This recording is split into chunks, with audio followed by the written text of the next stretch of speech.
Soul एक अनोखी foundation है जिसकी अनोखी सोच और अद्भुत उत्साह उसे कुछ विशेष बनाता है।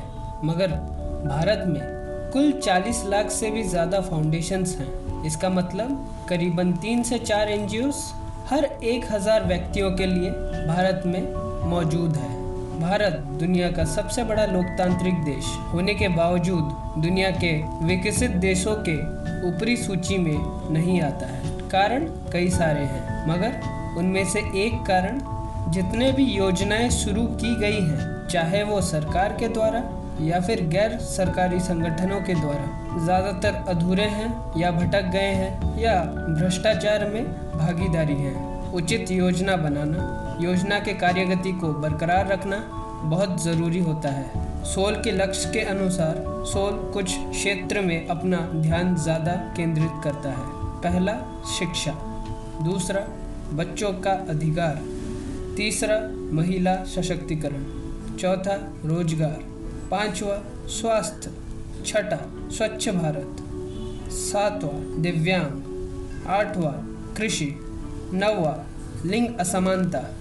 इसी के आधार पे हमारे फाउंडेशन ने कुछ योजनाएं बनाई हैं जो आगे जाकर हमारे समाज में ज़िंदगी बदलने वाली योजनाएं बनने वाली हैं। इनमें से सबसे पहला प्रोजेक्ट है वर्णबोध, जहां हम उन लोगों के पास जाते हैं जिन्हें अपने मातृभाषा को जानना आवश्यक है, जहां हम बुनियादी ज्ञान को मजबूत बनाने की कोशिश करते हैं। दूसरा प्रोजेक्ट है चाटशाली, जहां हम गरीब आदिवासियों और झुग्गियों में जाकर शिक्षा का महत्व समझाते हैं, स्कूल जाने के लिए जागरूक करते हैं। तीसरा प्रोजेक्ट है किड्स बैग, जहां हम बच्चों के पुराने कपड़ों से लेकर पुराने जूते तक, पुराने खिलौनों से लेकर पुराने किताब तक और भी बहुत सारी चीज़ें बच्चों के जो हमको लोगों के द्वारा दान में मिलती है, उनको बांटते हैं जिन्हें इनकी ज़्यादा ज़रूरत होती है, ताकि किसी का पुराना किसी के लिए नई खुशियाँ लाए।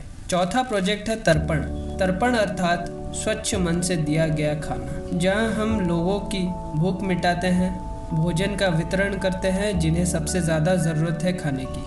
पांचवा प्रोजेक्ट है सब अपने, जहां हम हर उस अनाथ का परिवार बनते हैं, उसके सुख में दुख में साथ रहते हैं, जहां हम शारीरिक, मानसिक और मनोवैज्ञानिक तौर पर उसका सहारा बनते हैं, क्योंकि हमारा मानना है इस दुनिया में कोई भी पराया नहीं है। छठा प्रोजेक्ट है कबाड़ी वाला, जहां हम लोगों के घर से कबाड़ी वाले के तौर पर कबाड़ इकट्ठा करते हैं, जिनमें से कुछ रीयूज़ या पुनः इस्तेमाल करते हैं, कुछ रीसाइकिल या पुनरावृत्त करते हैं, और जो दुनिया के लिए हानिकारक है उसको कम इस्तेमाल करने का ज्ञान विस्तार करते हैं। सातवां प्रोजेक्ट है सेकेंड इनिंग्स, जहां हम वृद्ध लोगों का सहारा बनते हैं, उनके साथ वक्त बिताते हैं, उनको खुश करने की कोशिश करते हैं, क्योंकि हमारा मानना है जब आदमी वृद्ध हो जाता है वो फिर से अपने बचपन में लौट जाता है, और हमें भी उनको बच्चों की तरह ख्याल रखना चाहिए। आठवां प्रोजेक्ट है दिव्यांग, जहां हम दिव्यांगों का सहारा बनते हैं, उन्हें आत्मनिर्भर बनाते हैं, उनका मनोबल बढ़ाते हैं, हर वो प्रयास करते हैं उन्हें सशक्त बनाने में।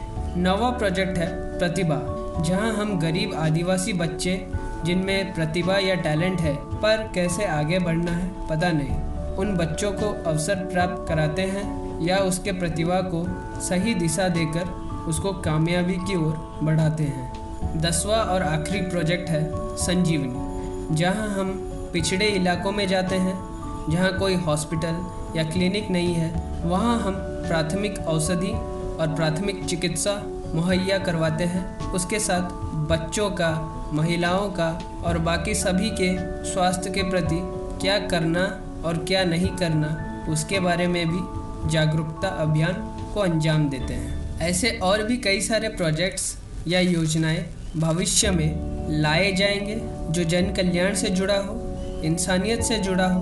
तो हमारे इन योजनाओं से जुड़ने के लिए, हमारे बारे में और जानकारी हासिल करने के लिए हमें संपर्क करें। Website, Instagram, Facebook, Twitter, LinkedIn या फिर हमें कॉल करें। लिंक्स और कॉन्टैक्ट नंबर डिस्क्रिप्शन में दिया गया है। आज के लिए इतना ही। धन्यवाद।